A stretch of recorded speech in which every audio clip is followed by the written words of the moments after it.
तर आजच्या लेक्चरला जो पहिला बीट आहे आपला करंट ओरिएंटेड, तो पहिला बीट आहे क्लायमेट चेंज परफॉर्मन्स इंडेक्स, ज्याला मराठीमध्ये म्हटलं जातं हवामान बदल कामगिरी निर्देशांक. आयोगानं जेव्हा जेव्हा एन्व्हायरमेंटमध्ये प्रश्न विचारलेला आहे निर्देशांकाच्या दृष्टिकोनातनं, त्यावेळेस एक महत्त्वाचा असलेला जर निर्देशांक कोणता असेल तर तो आहे हवामान बदल कामगिरी निर्देशांक.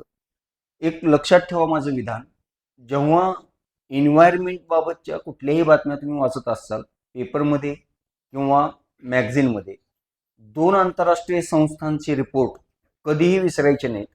त्यापैकी एक जर्मन वॉच नावाची संस्था आहे, कारण आयोग ज्या संस्थेच्या अहवालावरती प्रश्न विचारतं त्यापैकी एक आहे जर्मन वॉच आणि दुसरी आहे ग्लोबल प्रोजेक्ट. या दोन संस्थांचे अहवाल मॅक्झिमम टाइम आयोगाच्या वतीने विचारले जातात, हे कायम लक्षात ठेवायचं. तसे तर 50 रिपोर्ट येत असतात आंतरराष्ट्रीय स्तरावर. 50ला 50 रिपोर्ट वाचत बसण्याची बिलकुल गरज नाहीये. आजपर्यंतचे आयोगाचे मागील प्रश्न जर पाहिलात तर मॅक्झिमम क्वेश्चन्स हे जर्मन वॉच संस्थेच्या अहवालावरती तर आहेत किंवा ग्लोबल प्रोजेक्टच्या बाबतीत तर आहेत. कोणते प्रश्न कोणत्या अँगलने विचारतात तर ग्लोबल प्रोजेक्टच्या बाबतीत एक लक्षात ठेवा, ग्रीन हाऊस गॅसच्या संदर्भातचा प्रश्न हा मॅक्स पॉसिबिलिटी असते की ग्लोबल प्रोजेक्टच्या रिपोर्टनुसारच प्रश्न विचारला जाईल. आणि जर्मन वॉचचा जेव्हा जेव्हा प्रश्न येईल त्यावेळेस हवामान बदल कामगिरी निर्देशांक हा 100% असेल. आणि क्लायमेट चेंजशी संदर्भातच दुसरा कुठलाही रिपोर्ट असेल तर जर्मन वॉच संस्थेचा विचारला जातो, कारण हे एक्स्ट्रॅक्शन माहीत असणं गरजेचं आहे. नाहीतर आपल्याकडे डेटा खूप आहे, 50 पानं काय 500 पानं काय इतका डेटा करंटचा आहे, बट एक्झॅक्टली सॉर्ट आउट काय करायचं आहे तेही कळणं तितकंच गरजेचं आहे. तर जर्मन वॉच आणि ग्लोबल प्रोजेक्ट या दोन्हीच्या बाबतीतचा डेटा लक्षात ठेवा. मग आता हा जो हवामान बदल कामगिरी निर्देशांक आहे, हा हवामान बदल कामगिरी निर्देशांक आयोग याच्यासाठी शब्द वापरतं कधी कधी CCPI एवढा शॉर्टकट शब्द वापरतं, त्यालाच म्हणतात क्लायमेट चेंज परफॉर्मन्स इंडेक्स. आयोग कधीतरी पूर्ण नाव घेईल, आयोग कधी शॉर्टकट वापरेल, कुठलीही मेथड आयोग वापरू शकतं. तर हा हवामान बदल कामगिरी निर्देशांक याची सुरुवात जी झालेली आहे ती सुरुवात आहे वर्ष 2005 पासून. आणि 2005 पासून हा निर्देशांक प्रत्येक वर्षी जाहीर केला जातो.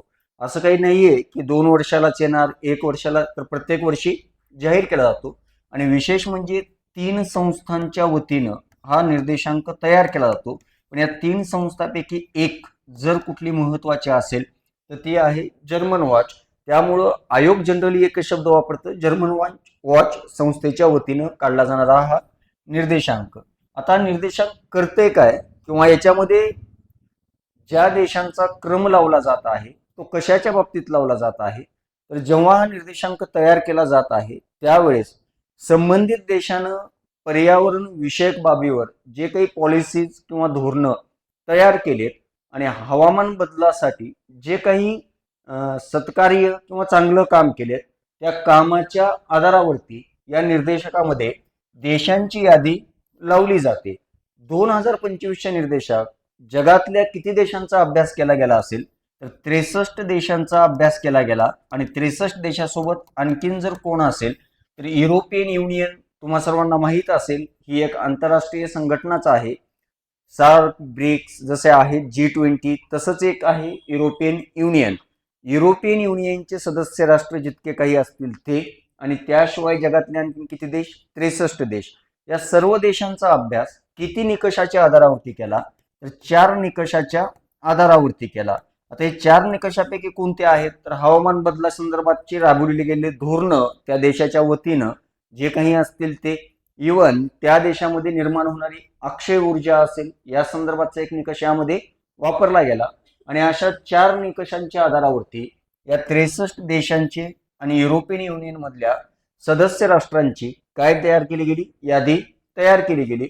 पण एक महत्वाचा मुद्दा लक्षात ठेवा की जसा हा निर्देशांक काढला जात आहे तेव्हापासून एक गुगली कायम लक्षात ठेवायची की जर्मन वॉच संस्था काय म्हणते माहितीये का, ज्या प्रमाणामध्ये या 4 निकषाच्या आधारावरती जेव्हा आपण देशांचा क्रम लावू त्यावेळेस पहिले 3 ठिकाणं म्हणजे पहिल्या क्रमांकाचा देश, दुसऱ्या क्रमांकाचा देश आणि तिसऱ्या क्रमांकाचा देश या पहिल्या 3 जागा आजपर्यंत कायम वॅकंट आहेत.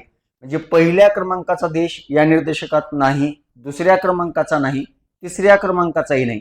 असं कशामुळे आहे तर जर्मन वॉच संस्थेच्या मते जगातला असा कोणताच देश नाही जे की टॉपचं काम कशामध्ये केलेलं आहे, या हवामान बदलाच्या सुधारणेसंदर्भात केलेलं आहे.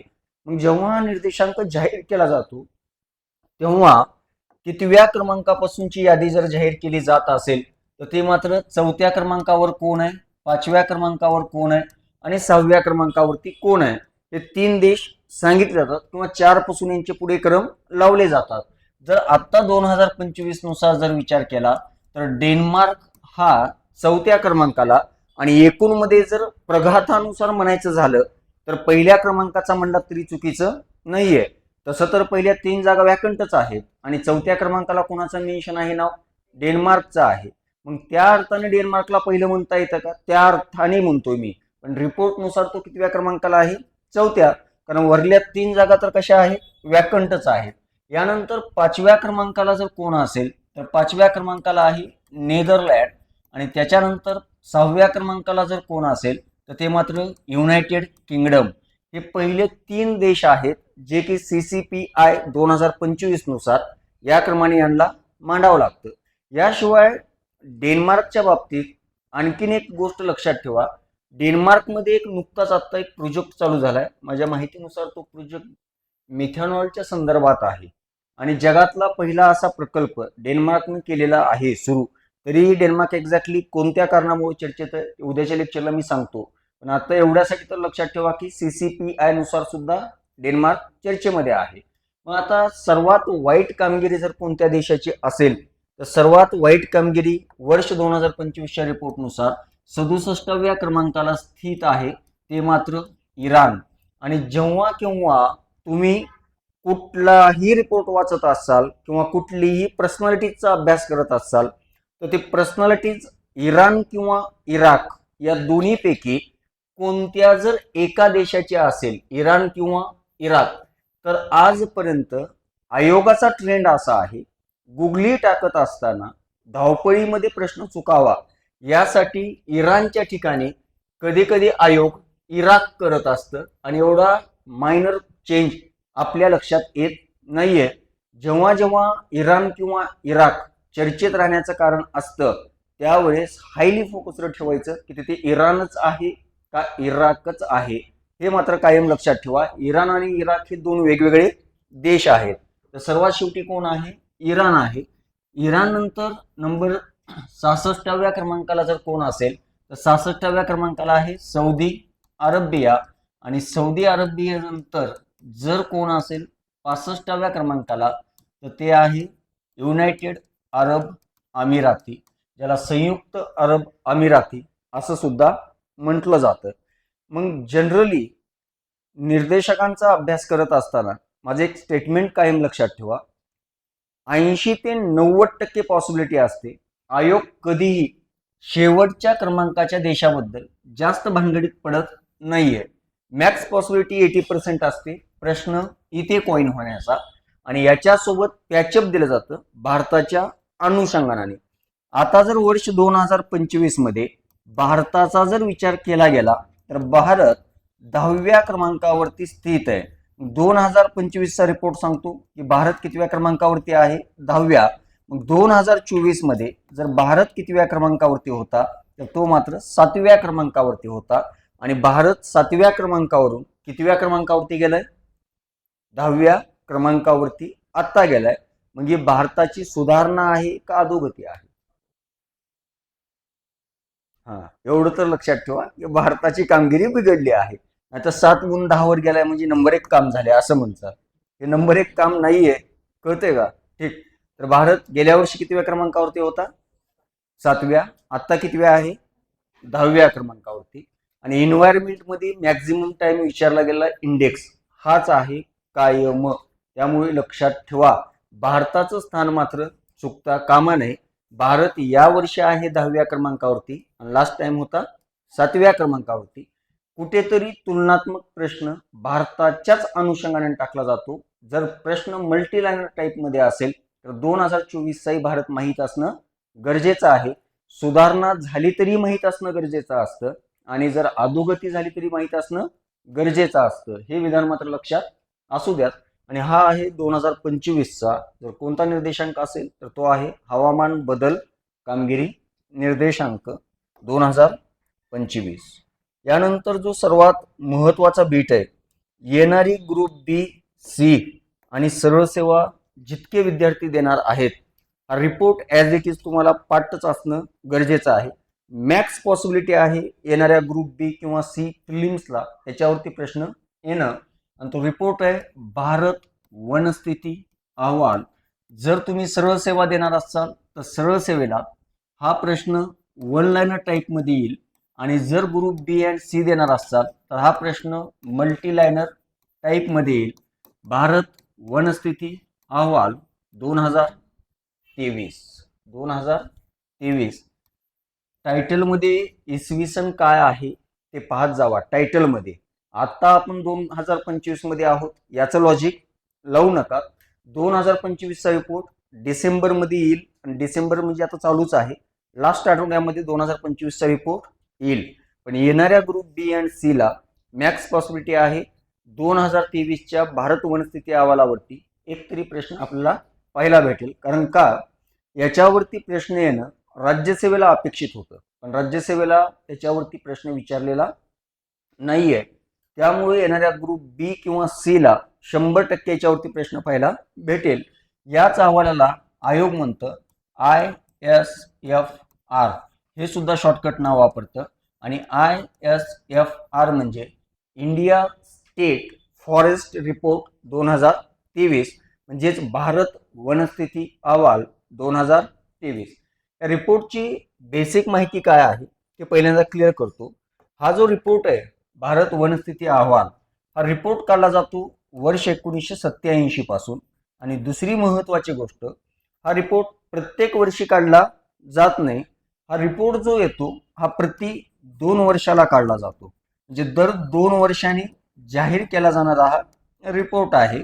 आणि विशेष आता जो रिपोर्ट काढला जात आहे म्हणजे 1987 पासून, जर कुणाच्या वतीने याची माहिती संकलित केली जात असेल किंवा कलेक्ट केली जात असेल तर ते मात्र फॉरेस्ट सर्वे ऑफ इंडिया, ज्याला FSI या शॉर्टकट नावाने सुद्धा ओळखलं जातं. आणि या FSI किंवा फॉरेस्ट सर्वे ऑफ इंडियाच्या वतीनं हा रिपोर्ट 2 वर्षाला एकदा काय केला जातो, जाहीर केला जातो. या रिपोर्टचं महत्त्व काय आहे ते सांगतो. फॉरेस्ट सर्वे ऑफ इंडिया जे आहे ही संस्था सुद्धा भारत सरकारच्या मालकीची आहे. भलेही या रिपोर्टचा सर्व डेटा FSI जरी कलेक्ट करत असली तरी हा रिपोर्ट जाहीर करताना पर्यावरण मंत्री जाहीर करत असतात. म्हणजे हा भारत सरकारचा रिपोर्ट आहे असं म्हटलं तरी चुकीचं ठरणार नाहीये. आणि वर्ष 2023 साठीचा हा रिपोर्ट जर कधी जाहीर झाला असेल तर तो मात्र 21 डिसेंबर 2024 ला भारताचे पर्यावरण मंत्री आहेत. भारताचे पर्यावरण मंत्री आहेत. भारताचे पंतप्रधान कोण? माहितीत का ते तर बघावं लागेल ना. कोण आहे भारताचे पंतप्रधान? नरेंद्र मोदी. गृहमंत्री, अर्थमंत्री, बरोबर आहे, बरोबर. पर्यावरण मंत्री भूपेंद्र यादव आहेत. जाऊ दे आता, प्रश्नच थांबले ना. पर्यावरण मंत्री सापडला तर काय मग? कोण आहेत तर भूपेंद्र यादव आहेत. आणि 21 डिसेंबर 2024 ला भूपेंद्र यादवने 2023 साठीचा अहवाल काय केला, जाहीर केला. आता हा जो अहवाल आहे 2023 मध्ये आलेला, हा कधीपासून काढला जातो? 1987 पासून. म्हणजे त्या दृष्टिकोनातनं हे आत्ताची जर कितवी आवृत्ती असेल किंवा कितवं एडिशन असेल तर हे आत्ताचं 18वी आवृत्ती आहे किंवा हा 18वा अहवाल आहे जो भारत वनस्थिती अहवाल अंतर्गत काय करण्यात आलेला असेल तर काढण्यात आलेला आहे. मग आता याच्यामध्ये महत्वाचं काय आहे, हा जो रिपोर्ट आहे किंवा हा जो अहवाल आहे त्याच्यामध्ये एकूण 7-8 हायलाइटेड पॉइंट असतात. जसं की एक फॉर एक्झाम्पलसाठी सांगतो, वन, वृक्ष किंवा वनक्षेत्र आणि वृक्ष क्षेत्र शिवाय याचे 2 अँगल असतात. एक राज्याच्या क्षेत्रफळाच्या दृष्टिकोनातनं आणि भौगोलिक क्षेत्रफळाच्या प्रमाणामध्ये, या 2 प्रकारामध्ये याच्यावरती एकूण डेटा अनालिसिस काय केलेला असतो. आता झाडांची मोजणी केली जाते याचा अर्थ तिथे जाऊन प्रत्येक झाड काउंट केलं जातं अशातला विषय नाहीये. हा जो रिमोट सेन्सिंग डाटा उपग्रह असतात त्या रिमोट सेन्सिंग उपग्रहांचा वापर केला जातो आणि त्याच्या आधारावरती ही आकडेवारी कलेक्ट करण्याचं काम जर कोण करत असेल तर FSI करते आणि FSIने कलेक्ट केलेल्या डाट्याचा जे कुठला एक अहवाल बनला जातो, हा अहवाल पर्यावरण मंत्रालयाचा जो कोणी मंत्री असेल त्याच्या वतीने जाहीर केला जातो. आता या वर्षीचा जो 2024 मध्ये जाहीर झाला हा डेहराडून मधल्या संस्थेमध्ये झाला होता आणि या अहवालामध्ये बऱ्याच गोष्टी सांगण्यात आलेल्या आहेत. या दृष्टिकोनातनं सरळ सेवा असू किंवा ग्रुप बी असेल, सी असेल, सगळ्यात जास्त क्षेत्रफळ कोणत्या राज्यात वनाखाली आहे या अँगलने प्रश्न विचारला जातो. सर्वात कमी कुठे आहे हेही विचारलं जाऊ शकतं. तसं महाराष्ट्राच्याही अनुषंगाने काही ना काही डाटा याच्यामध्ये काय केला असतो, दिलेला असतो. मग महाराष्ट्रातला कोणत्या जिल्ह्यात आहे, कोणत्या जिल्ह्यात नाही, अशा प्रकारचाही प्रश्न याच्यामध्ये विचारला जाऊ शकतो. आणि याशिवाय काही निष्कर्षपर प्रश्न काढले जातात.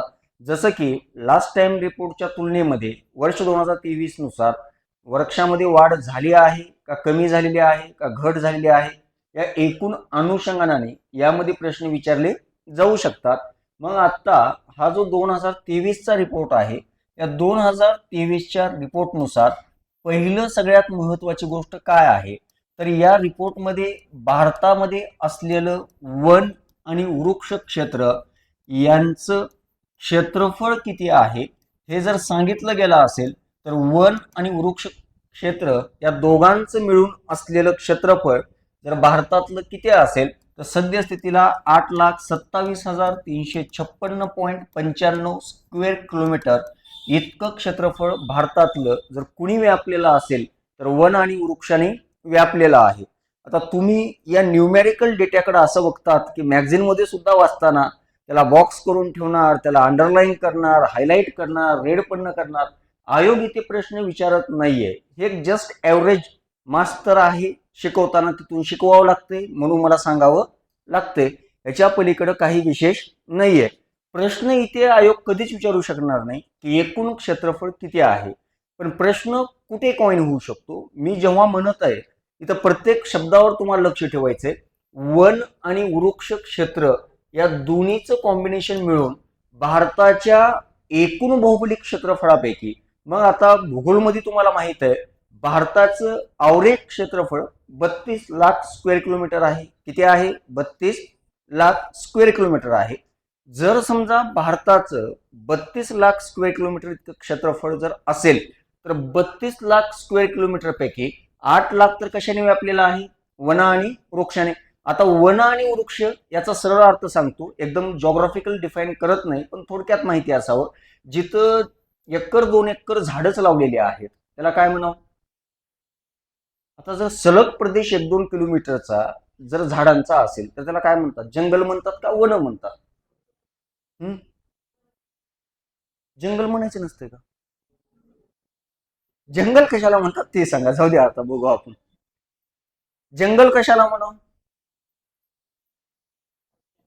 सॉरी, वन आणि जंगल एकच आहे ना. मग मी तुम्हाला सरळ अर्थ सांगत आहे, जास्त डिफाईन करू नका. जंगल म्हणजे वन. आता आपण जर गावाकडे निघालो इथून तर रस्त्याने झाडं लागतात का? मग त्याला जंगल म्हणतात का वृक्ष म्हणतात? झालं, एवढाच फरक आहे. मग प्रत्येक काउंट केले ते ना असं गृहित धरू आपण. वन म्हटले की बकळ आहेत म्हणायचं आणि वृक्ष म्हटलं की आता काय म्हणायचं? उग दिसलेल्या तुरळक आहेत म्हणायचं. कुठं तर दिसलं तर दिसलं. मग असं एकूण काउंटिंगला काय म्हटलेलं आहे? 8,27,356.95 स्क्वेअर किलोमीटर आहे. पण आता विषय काय आहे की आयोग इथं प्रश्न कधी टाकत नाही, पण तुम्हाला माहित असणं गरजेचं आहे जर रिपोर्टचा अभ्यास करत असाल तर. आता पर्यावरणाच्या दृष्टिकोनातनं जगातला कोणताही देश असू त्या देशाचं जे काही एकूण क्षेत्रफळ आहे, त्या एकूण क्षेत्रफळापैकी 33% क्षेत्रफळ हे झाडाने व्यापलेलं असावं, हा पर्यावरणीय नियम आहे. म्हणजे एखाद्या देशाचं क्षेत्रफळ जर 100 स्क्वेअर किलोमीटर असेल तर त्या देशाच्या एकूण क्षेत्रफळापैकी किती टक्के क्षेत्रफळावरती झाडे असलेले पाहिजेत? 33 स्क्वेअर किलोमीटरवरती. मग आता त्या दृष्टिकोनातनं जर विचार केलं तर भारताचं ॲव्हरेज मी 32 लाख क्षेत्रफळ धरतो आणि जर फक्त वन आणि वृक्ष 8 लाख क्षेत्रफळावरती जर असतील तर कितीचं प्रमाण झालं? जवळपास 25% प्रमाण झालं. आणि इन्व्हायरमेंटल कंडिशन कितीची आहे? 33%. मग आता या रिपोर्टमध्ये जे काही क्षेत्रफळ वन आणि वृक्षाने व्यापलेलं आहे का, त्याचा विचार जर भारताच्या भौगोलिक क्षेत्रफळाशी याची तुलना केली, भारताच्या भौगोलिक क्षेत्रफळाशी जर याची तुलना केली तर भारताच्या एकूण भौगोलिक क्षेत्रफळापैकी किती टक्के भौगोलिक क्षेत्रफळावरती वन आणि वृक्ष व्यापलेले आहेत? तर 25.17%. हा मात्र आकडा कंप्लीट बॉक्स करूनच पाहिजे, कारण आयोग याच्यावरती असाच प्रश्न विचारतं न्यूमेरिकल डाटासहित. आणि सरळ सेवेला जरी गेला तर वन लाइनर मध्ये हाच प्रश्न आकडा विचारला जातो. म्हणजे भारताच्या एकूण भौगोलिक क्षेत्रफळापैकी जर किती टक्के भौगोलिक क्षेत्र वन आणि वृक्षाने व्यापलेलं असेल तर भारताच्या एकूण भौगोलिक क्षेत्रफळापैकी 25.17% इतकं भारताचं भौगोलिक क्षेत्रफळ कुणी व्यापलेलं आहे? वन आणि वृक्ष या दोघांनी मिळून व्यापलेलं आहे. हे विधान मात्र कायम लक्षात असू द्या. मग आता जर 25.17% एवढं वन आणि वृक्षाने व्यापलेलं असेल तर मग आता वन आणि वृक्षाने व्यापलेल्या क्षेत्रफळाचा जर विचार केला क्षेत्रफळानुसार तर सगळ्यात जास्त क्षेत्रफळ कोणत्या राज्यामध्ये आहे जे वनाने जास्त व्यापलेलं आहे? तर त्याच्यामध्ये पहिल्या क्रमांकाचं आहे सगळ्यात जास्त क्षेत्रफळ असणारं वनाखाली जर कोणतं राज्य असेल तर ते राज्य आहे मध्य प्रदेश राज्य. आणि मध्य प्रदेश राज्यामधलं जवळपास 85,000 स्क्वेअर किलोमीटर इतका एरिया जर कुणी व्यापलेला असेल तर ते मात्र वनाने व्यापलेला आहे. मध्य प्रदेश नंतर नंबर 2 ला जर कोणतं राज्य असेल तर ते आहे अरुणाचल प्रदेश. जेवढे विद्यार्थी सरळ सेवा ग्रुप बी आणि सी देणार आहेत तरी बाकी कुठल्याही राज्यांचा क्रम विसरा चालेल, पण या राज्यांचा क्रम मात्र विसरू नका, कारण हा जो क्रम मी देत आहे ते भारतातल्या एकूण वन आणि वृक्ष क्षेत्राखालील क्षेत्रफळाच्या दृष्टिकोनातून देत आहे. तिसऱ्या क्रमांकाला जर कोण असेल तर तिसऱ्या क्रमांकाला आपलं महाराष्ट्र राज्य आहे आणि महाराष्ट्र राज्याचं क्षेत्रफळ किती आहे? 3,07,713. यापैकी महाराष्ट्रामध्ये 65,383 स्क्वेअर किलोमीटर एरिया हा जर कुणी व्यापला असेल तर वन आणि वृक्षाने व्यापलेला आहे. याशिवाय चौथ्या क्रमांकाला जर कोणतं राज्य असेल तर चौथ्या क्रमांकाला आहे छत्तीसगड आणि छत्तीसगड नंतर नंबर 5 ला जर कोण असेल तर ते आहे ओडिसा. आणि 5 ला 5 राज्यांचा क्रम ॲज इट इज जसा मी लिहून दिलाय तसाच पाठ असावा लागतो, कारण क्रमाने मांडणी करा असाही प्रश्न आयोगाने मॅक्झिमम टाइम विचारलेला आहे. पण आता हे कशाच्या दृष्टिकोनातनं बघत आहोत? आपण क्षेत्रफळाच्या दृष्टिकोनातनं बघत आहोत. आणि हे प्रमाण फक्त वनाचं बघत आहोत का? नाहीये. वन आणि वृक्ष यांना एकत्र करून सर्वात जास्त प्रमाण वन आणि वृक्षाचं कुठे आहे? मध्य प्रदेश. दुसऱ्या क्रमांकाला आहे अरुणाचल प्रदेश. तिसऱ्या क्रमांकाला आहे महाराष्ट्र. चौथ्या क्रमांकाला आहे छत्तीसगड आणि 5व्या क्रमांकाला कोण आहे? ओडिसा. पण हे कसा रिपोर्ट आहे? एकूण वन आणि वृक्ष या सगळ्यांना एकत्र करून. पण आयोग कधी कधी गुगली टाकायचं म्हणून काय करत असतं, आयोगाला माहीत असतं की जनरली मुलांना हा क्रम पाठ असेल आणि माहीत असणारच. पण जेव्हा आपण दोघांना कन्सिडर करू म्हणत आहे वन आणि वृक्ष यांनी व्यापलेलं भारतातलं भौगोलिक क्षेत्रफळ किती आहे? 25.17%. मग आता याच्या रिपोर्टमध्ये देत असताना असं सांगतात की या एकूण 25.17 पैकी वनक्षेत्राने व्यापलेलं क्षेत्रफळ किती आहे आणि वृक्ष क्षेत्राने व्यापलेलं क्षेत्रफळ किती आहे? या दोघांना जर सेपरेट केलं तर एक लक्षात ठेवा, भारतातल्या एकूण भौगोलिक क्षेत्रफळापैकी 21.76% इतकं क्षेत्र जर कुणी व्यापलं असेल तर ते मात्र वनक्षेत्राने व्यापलेलं आहे. आणि राहिलेलं किती राहत आहे आता? 3.41 का किती राहील?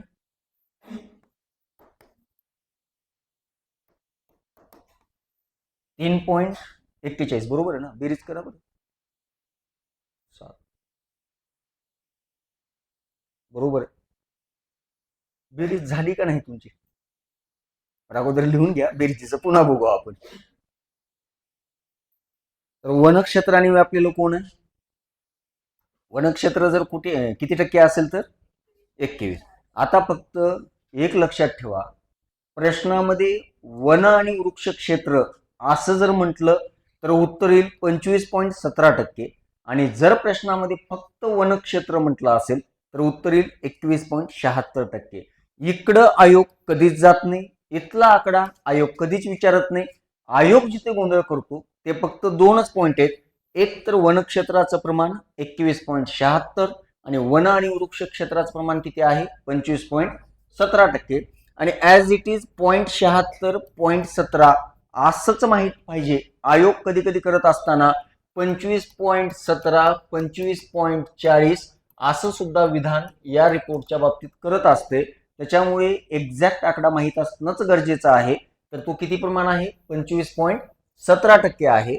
मग आता जेव्हा आपण क्षेत्रफळानुसार राज्यांचा क्रम लावत होतो त्यावेळेस आपण एकूण 5 राज्य लावली, ज्यामध्ये पहिल्या क्रमांकाला आहे, तुम्ही बोलायचं आता, पहिल्या क्रमांकाला आहे मध्य प्रदेश, दुसऱ्या क्रमांकाला आहे नंबर 3, 4 आणि 5 ओडिसा. ज्या पद्धतीनं आपण वनक्षेत्र आणि वृक्ष क्षेत्र वेगवेगळं करत आहोत त्या दृष्टिकोनातनं जर समजा फक्त वनक्षेत्राच्या बाबतीत जर राज्यांचा क्रम लावायचा असेल, फक्त वनक्षेत्राच्या बाबतीत, कारण वनक्षेत्र किती आहे? 21.76%. तर वनक्षेत्राच्या बाबतीत क्रम लावत असताना जर सगळ्यात जास्त वनक्षेत्र जर कोणत्या राज्यात जास्त पाहायला भेटत असेल तर अव्वल क्रमांकावरती राज्य आहे ते मात्र मध्य प्रदेशच असणार, यात काही संशय नाहीये. सगळ्यात जास्त वनक्षेत्र जर कोणत्या राज्यात असेल तर मध्य प्रदेशमध्ये आहे. नंबर 2 ला जर कोण असेल तर नंबर 2 ला अरुणाचल प्रदेश आहे. अरुणाचल प्रदेश नंतर नंबर 3 ला जर कोण असेल तर नंबर 3 ला छत्तीसगड आहे. छत्तीसगड नंतर नंबर 4 ला जर कोण असेल तर ते मात्र ओडिसा आहे. आणि ओडिसा नंतर नंबर 5 ला जर कोण असेल तर ते मात्र महाराष्ट्र आहे. म्हणून आयोग इथं सगळ्यात जास्त गुगली टाकण्याचं प्रमाण आहे. कारण वन आणि वृक्ष क्षेत्र म्हटलं की मध्य प्रदेश, अरुणाचल प्रदेश, महाराष्ट्र, छत्तीसगड आणि ओडिसा आहे. आणि ज्या वेळेस फक्त वनक्षेत्राच्या प्रमाणानुसार क्रम लावा म्हणतो त्यावेळेस वनक्षेत्राच्या प्रमाणानुसार मध्य प्रदेश, अरुणाचल प्रदेश पहिल्या 2 स्थानीच आहेत, जे की तिकडे पण आहेत.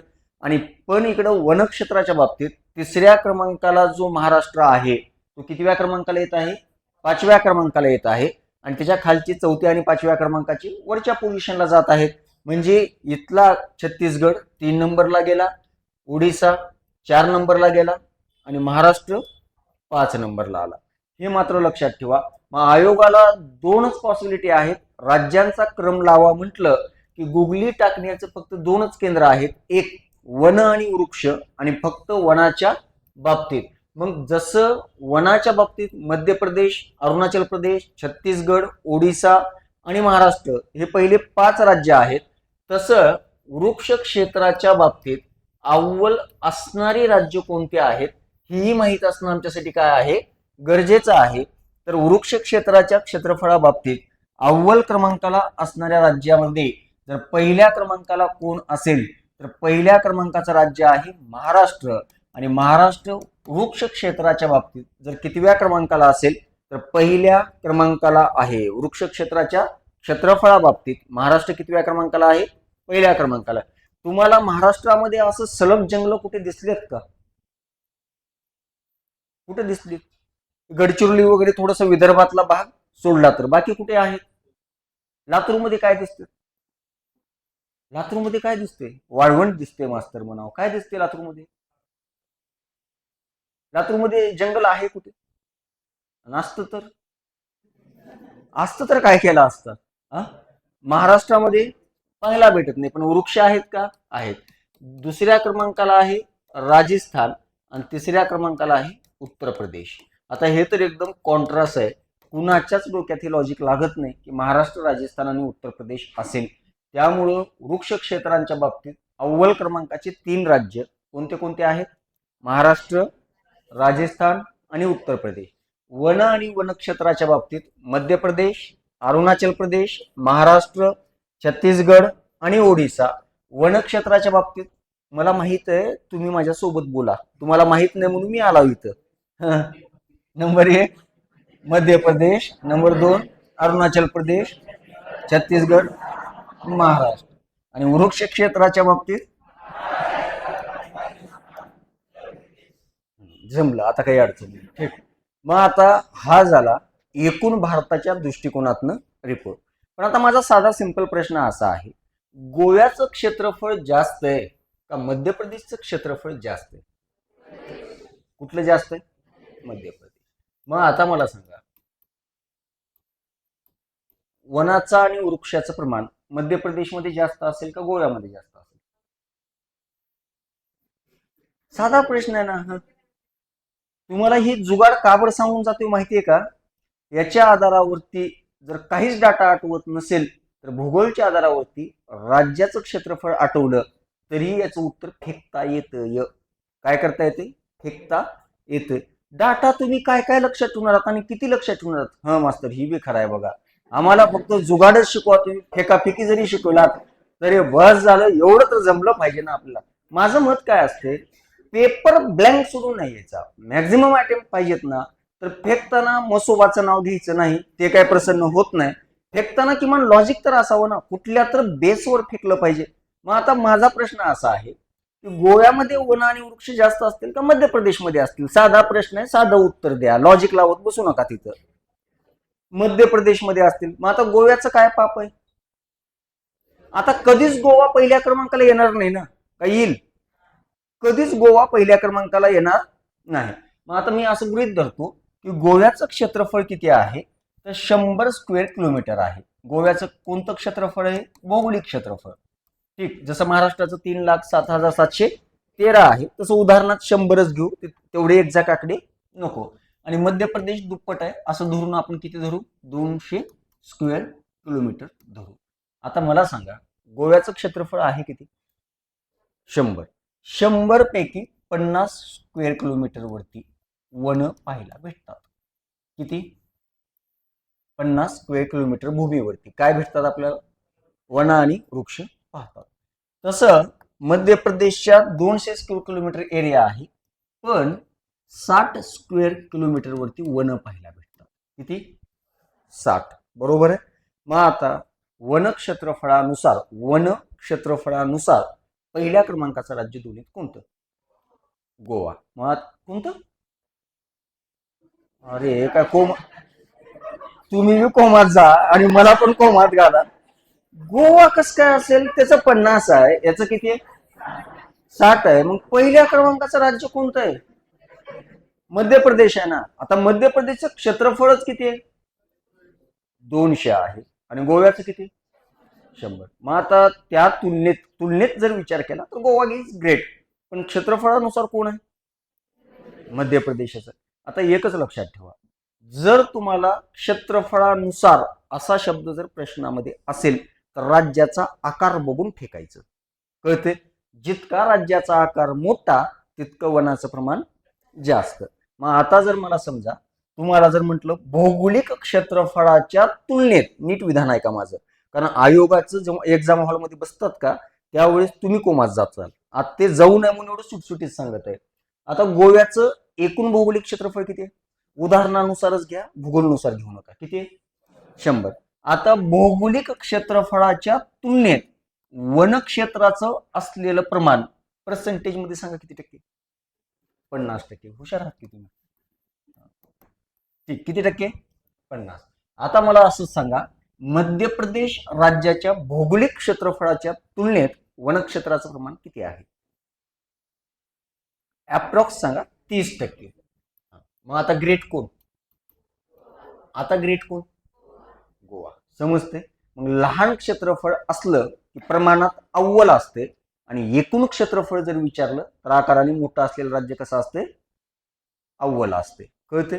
कारण फक्त क्षेत्रफळ म्हटलं की एकूण जागेपैकी किती जागा आहे, आणि जर रेशो काढला तर भौगोलिक क्षेत्रफळाची तुलना कशा संदर्भात केली जाते, वनक्षेत्राशी संदर्भात केली जाते. गोव्याचं वनक्षेत्राचं प्रमाण भौगोलिक क्षेत्राच्या तुलनेत किती टक्के, 50, आणि मध्य प्रदेशचे किती, 30. किती लोकांना हा कन्सेप्ट कळाला आहे? बरं, किती लोक थंडीचं कोमात गेले ते सांगा, म्हणजे पुढे मला आणखीन सांगायला सोपं जाते. बरं, हे क्रम तुमच्याकडे आलाय, आता नीट आहे का? मध्य प्रदेश लय अवघड आहे बाबा हे, एवढं आता डिटेल. क्षेत्रफळ कसं आहे, क्षेत्रफळ कसं आहे, जास्त आहे. ठीक, ग्रीन कलर घेतो.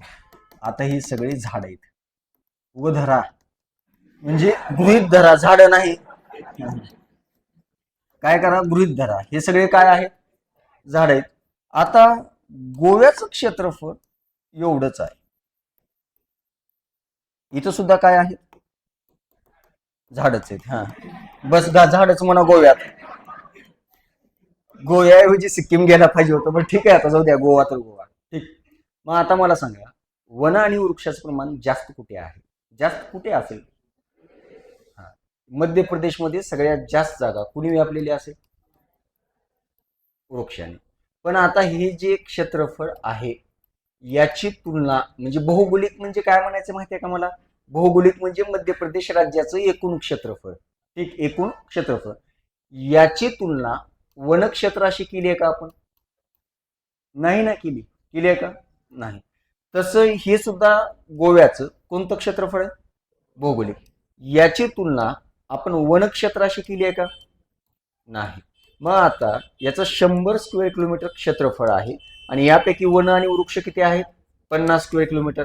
मग आता रेशो तुम्ही बरोबर काढला होता. मग आता गोव्याच्या भौगोलिक क्षेत्रफळापैकी वनक्षेत्राने व्यापलेल्या जमीन किंवा भूभाग किती टक्के आहे, 50% आहे. बरोबर आहे. तसं मध्य प्रदेशच्या 200 स्क्वेअर किलोमीटर एरियापैकी 60% जर 60 स्क्वेअर किलोमीटर एरियाने वन आणि वृक्षाने व्यापलेलं असेल तर ते रेशो किती टक्के निघत आहे, 30%. मग आता मी जर तुम्हाला असं म्हटलो की भौगोलिक क्षेत्रफळाच्या तुलनेत, भौगोलिक क्षेत्रफळाच्या तुलनेत म्हणजे हे, बरोबर आहे, याच्या तुलनेत वृक्ष किंवा वनक्षेत्राने व्यापलेल्या क्षेत्रफळानुसार अव्वल क्रमांकाचं राज्य कोणतं, गोवा. समजलं? बस, मला पुढला कन्सेप्ट हाच सांगायचा आहे. आता जे मी राज्याचे 3 क्रम दिले होते ते एकूण क्षेत्रफळानुसार होते. मग आता जर वन आणि वृक्ष या सगळ्यांच्या क्षेत्रफळाचं, जर वन आणि वृक्षाच्या क्षेत्रफळाचं भौगोलिक क्षेत्रफळाशी तुलना जर केली तर सर्वात जास्त वन आणि वृक्ष क्षेत्रफळ जर कोणत्या राज्यात पाहायला भेटत असेल तर ते पाहायला भेटतं लक्षद्वीप राज्य, ज्याला केंद्रशासित प्रदेश म्हणतात तरी अडचण नाहीये. लक्षद्वीपच्या एकूण जॉग्राफिकल भौगोलिक क्षेत्रफळापैकी 92% भौगोलिक क्षेत्रावरती वन आणि वृक्ष पाहायला भेटतात. म्हणजे तिथं फक्त किती टक्के जागा जनता वापरते, 8%. म्हणजे 100 स्क्वेअर किलोमीटर जरी त्यांचा एरिया असेल क्षेत्रफळ तर फक्त 8 स्क्वेअर किलोमीटर इतकं क्षेत्रफळ जनता वापरते. 92 स्क्वेअर किलोमीटर एरियावरती काय पाहायला भेटतात, वन आणि वृक्ष पाहायला भेटतात. द्वितीय क्रमांकाचा आहे मिझोराम, आणि तिसऱ्या क्रमांकाला जर कोण असेल तर ते आहे अंदमान आणि निकोबार. ह्याला आयोग काय म्हणते सांगू का तुम्हाला, सर्व सोपं शब्द सांगतो. भौगोलिक क्षेत्रफळाच्या तुलनेत वन आणि वृक्षाचं क्षेत्रफळ सर्वात जास्त कोणत्या राज्यात पाहायला भेटतं? त्याचं उत्तर मध्य प्रदेश येत नाही, तर काय येते, लक्षद्वीप पहिल्या क्रमांकाला, दुसऱ्या क्रमांकाला मिझोराम, आणि तिसऱ्या क्रमांकाला अंदमान आणि निकोबार. पण हे कशाचं मिळून आहे, वन आणि वृक्ष. तसं फक्त वनाच्या बाबतीत क्षेत्रफळाच्या तुलनेत जर पहिल्या क्रमांकाला कोण असेल तर लक्षद्वीपच आहे, दुसऱ्या क्रमांकाला कोण असेल तर मिझोरामच आहे, आणि तिसऱ्या क्रमांकाला कोण असेल तर अंदमान आणि निकोबारच आहे. सेम ॲज इट इज क्रम आहे वनाच्या बाबतीत सुद्धा.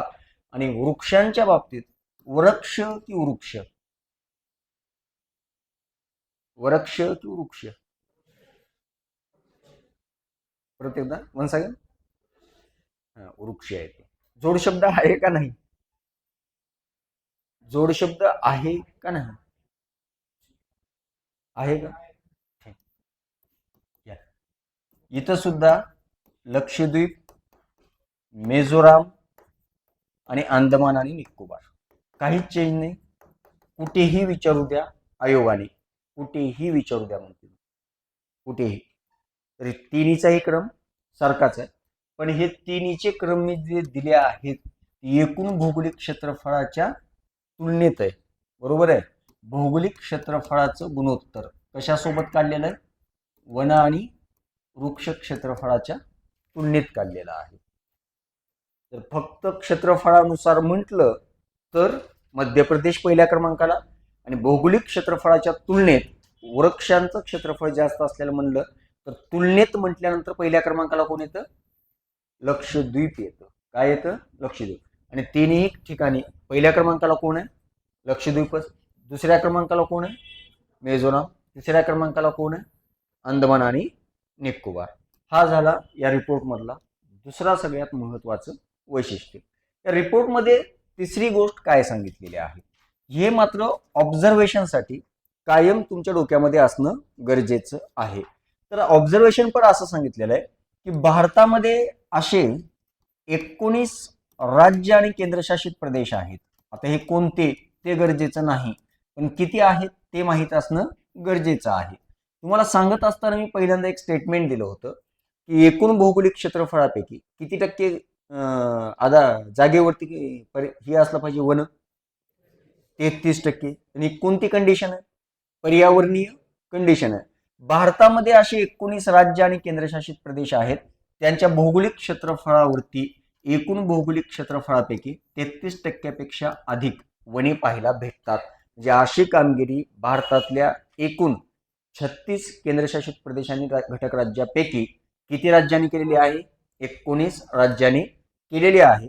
19 राज्य 33%ची कंडिशन काय करतात? पूर्ण करत आहेत. आणि जर समजा चौथा पॉइंट काय सांगितला असेल तर चौथा पॉइंट असं सांगितलेला आहे भारतामध्ये असे 8 राज्य आहेत. भारतामध्ये अशी 8 राज्य आहेत ज्या 8 राज्यांच्या एकूण भौगोलिक क्षेत्रफळापैकी जसं मी लक्षद्वीप म्हणत असताना असं म्हटलं की लक्षद्वीपच्या एकूण भौगोलिक क्षेत्रफळापैकी किती टक्के आहेत? 92% वन आहेत. तसं भारतातल्या 8 राज्यामध्ये 75%पेक्षा अधिक 75%पेक्षा अधिक भौगोलिक क्षेत्रफळावरती वन असणारी अशी किती राज्य असतील? तर 8 राज्य आहेत. या 8 राज्यामध्ये जर तुम्हाला काही फेकायचं असेल तर माझं एक विधान कायम लक्षात ठेवा. हे 8 ला 8 राज्य ईशान्य भारतातली आहेत. कुठल्या भारतातली आहेत? ईशान्य भारतातली. याला उत्तर पूर्व भारत असं सुद्धा म्हटलं जातं. म्हणजे हे 8 राज्य कुठल्या आहेत? तर ईशान्य भागातली आहेत, ज्यांच्या एकूण जॉग्राफिकल स्टेटस पैकी किती टक्क्यावरती? 75%पेक्षा अधिक काय पाहायला भेटतात? आपल्याला वन आणि वृक्ष क्षेत्र पाहायला भेटतं. हे कन्क्लुजनच्या आधारावरती निघणारे 2 विधान आहेत.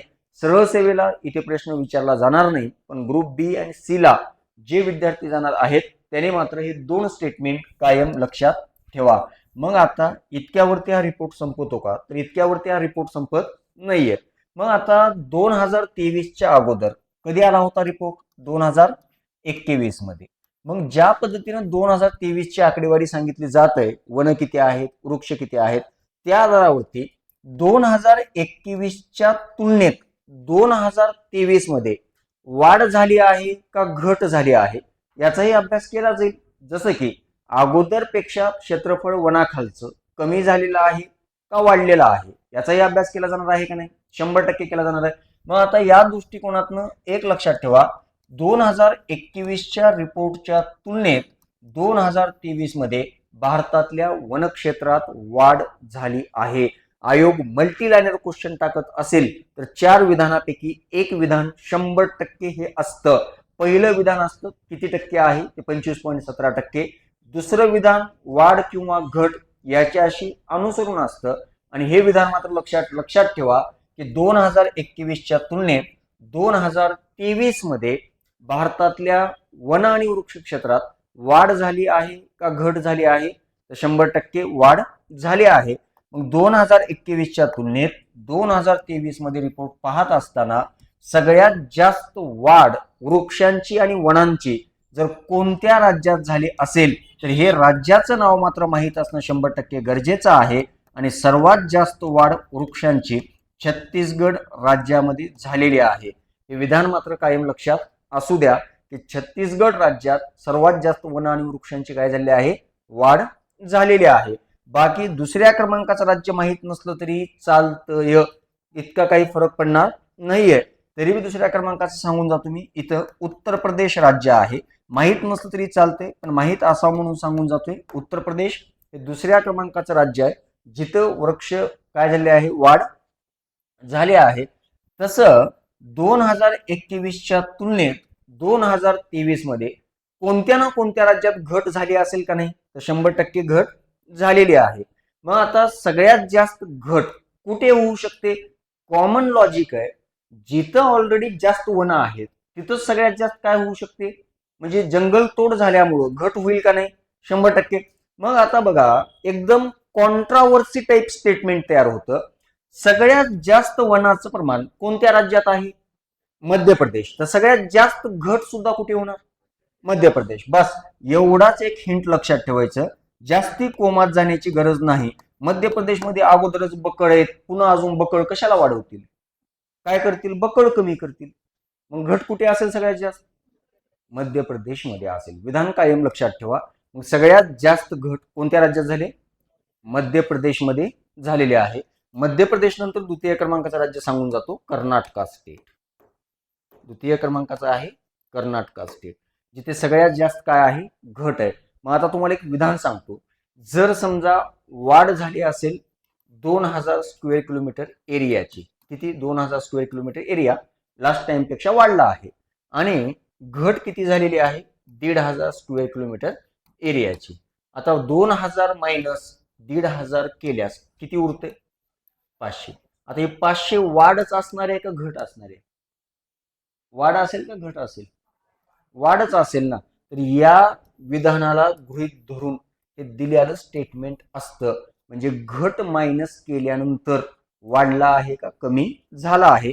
वाढलेला रेशो जर जास्त असेल कशाच्या तुलनेत, घटीच्या तुलनेत, तर एकूण रिपोर्ट देत असताना काय म्हटलं जातं, वाढ किंवा घट झाली. तर मग सगळ्यात जास्त वाढ झाली का घट झाली, वाढ झालेली आहे 2021च्या रिपोर्टच्या अनुषंगाने. हा झाला या रिपोर्ट मधला पुढला सगळ्यात महत्वाचा घटक, जिथं प्रत्येक ठिकाणी तुम्हाला राज्य माहीतच असावं लागते कुठे काय झालेलं आहे. यानंतर जंगलात काय पेटतो, जंगलात काय पेटतो, वनवा पेटतो. आयुष्यात काय पेटतो, काय पेटतो, हा आवाज आला नाही रे, हेंडगा पेटतो. हा माझा शब्द मलाच का, ठीक, काही अडचण नाही. आयुष्यात काय पेटतो, हेणगा पेटतो. जंगलामध्ये वनवा पेटणं गरजेचं असतंय का नसते, असते. जंगलात वनवा पेटावाच लागतो. जर जंगलाला नव्याने भरून यायचं असेल, हिरवगार आधीपेक्षा जर जास्त व्हायचं असेल तर जंगलाला काय पेटवावं लागतो, जंगल स्वतः पेटवत नाही पण पेटणं गरजेचं आहे का नाही, आहे. जंगल जर एकदा पेटलं आणि पुन्हा थंड झालं आणि पुन्हा भरून आलं तर अगोदरपेक्षा जास्त येते का कमी येते, जास्त येते. मग जंगलात वनवा पेटणं गरजेचं आहे का नाही. मग आता गरजेचं आहे म्हणून जाताना तिरुपतीला काडी टाकून पुढे जाऊ नका. एवढं डोक्यात ठेवा, नाही तर मास्तरनं सांगितलंय वनवा पेटवावं लागतंय आणि पेटवण्याचं काम आपल्याच हातून झालं पाहिजे असं नाही. पण एक सांगायची गोष्ट सांगतो की आयुष्यामध्ये असे वनवे बरेच पेटत असतात. तुम्हाला वनवे आणि हेंडगा ह्याच्यातला फरक कळावा लागतो. कारण आयुष्याला पुन्हा जर नव्यानं भरून आणायचं असेल तर हेंडगे वनवे पेटावे लागतात. आणि जंगलात पेटलेला वनवा विझवता येत नाही, ते सोडून द्यायचा असतो. काय करायचा असतो, सोडून द्यायचा असतो. पण विझवता येत नाही याचा अर्थ असा नाही होत की त्याच्यामुळे तुमचं पार आता वाटोळच होणार आहे तुमच्या भाषेत सांगायचं, तसं होईल का? नाही. पुन्हा नव्यानं भरून येण्यासाठी तो वणवा गरजेचा आहे का नाही? आहे. मग भारतात हेंडगे पेटवित्यात का वणवे पेटवित्यात? हेंडगे पेटवित्यात. तुम्ही काय पेटवणार? आम्ही वनवाच पेटवणार मास्तर, काहीतरी पेटवा, पण पेटवा. मग आता भारतात वणव्यानं पण काही जंगलाचं नुकसान झालं असेल का झालं नसेल? 100%. मग सगळ्यात जास्त वणवे कोणत्या राज्यात लागले असतील सांगा? महाराष्ट्र म्हणू नका म्हणजे झालं. सगळ्यात जास्त वणवे, सगळ्यात जास्त वणवे छत्तीसगड राज्यामध्ये लागले. कुठे? छत्तीसगड. ही एक राज्य तर तुम्हाला माहित असणं गरजेचंच आहे बरं. पहिलं राज्य. पुढलं आता तुम्हाला न का माहित राहणार? ओडिसा आहे. छत्तीसगड नंतर ओडिसा आहे. पण मी तुम्हाला प्रत्येक राज्य क्रम देत नाही, कारण का प्रत्येक ठिकाणी जर मी तुम्हाला 3-3, 4-4 राज्य जर दिलो तर तुम्ही कोमात जाऊन म्हणचाल नकोची चालू घडामोडी हेंडगाय म्हणचाल. ठीक. पण जिथं आयोग प्रश्न विचारतं त्याचं पहिलं राज्य तर माहित असणं गरजेचं आहे. तर पहिल्या क्रमांकाचं राज्य कोणतं आहे? छत्तीसगड आहे. कशाच्या बाबतीत? तर सगळ्यात जास्त वणवे कुठे पेटले होते? छत्तीसगड राज्यामध्ये. रिपोर्ट माझा पूर्ण झालेला नाहीये. अर्धा भाग उद्याच्या लेक्चरला मी कंटिन्यू करतो, कारण परत आणखीन पलीकडे लगेच लेक्चर आहे. आजच्यासाठी इथे थांबू. टेलिग्रामला एक 15 प्रश्नांचा पेपर टाकलाय चालू घडामोडीचा. जेवढा घटक मी एन्व्हायरमेंटचा घेतलेला आहे, एन्व्हायरमेंटचा, त्या घटकापासून आजच्या घटकापर्यंतचे प्रश्न आधी बॅगा भरा. पुन्हा बॅग मध्ये वणवा पेटला तर अवघड आहे की. मस्त. तुम्हाला एक सांगू का, बोधकथा ऐकल्यानंतर माणसाकडे संयम कधीपर्यंत असावा लागतो? तात्पर्य ऐकण्यापर्यंत. तात्पर्य सांगितलं की मग गोष्ट संपते. बोधकथा ऐकून फायदा नाही. काय ऐकण्यात मजा असते? तात्पर्य. मास्तर 50-55 मिनिट जी बोलते का, ती कथा असते. शेवटच्या 5 मिनिटात जे असते ते काय असते?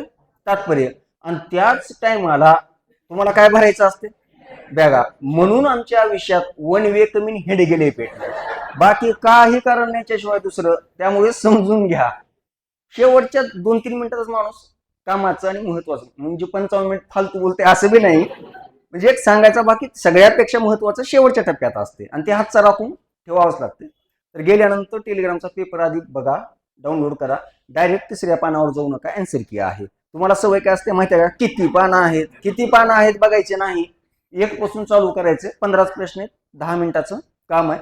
लगेच चेक करण्यासाठी खालीच आन्सर की दिलेली आहे त्याच्या तिसऱ्या पानावरती. आणि जेवढा घटक वर्गात शिकवला गेलेला आहे तोच सगळा घटक येणाऱ्या सरळ सेवा ग्रुप बी आणि ग्रुप सी ला ओरिएंटेडच आहे.